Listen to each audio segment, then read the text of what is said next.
nga, gaganyanin mo ako. Yan, hindi nabubuisit ako pag ganyan eh. Aga-aga ko gaganyanin ako. Ayok. Wala kasi nato sa pinanggalingan ko, Ben. Alam mo yan. Ang ina. Bagay lang magpasensya ka eh, kay ano? Magpasensya kasi. Hindi ka nila makita kasi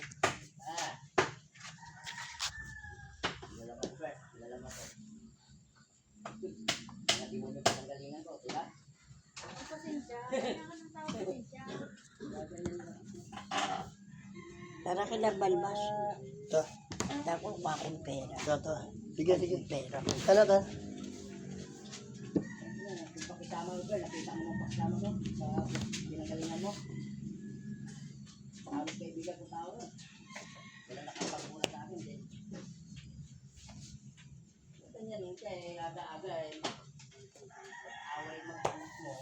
Awayin mo, kahit patay mo pa yan, anak mo yan. Huwag mo pa.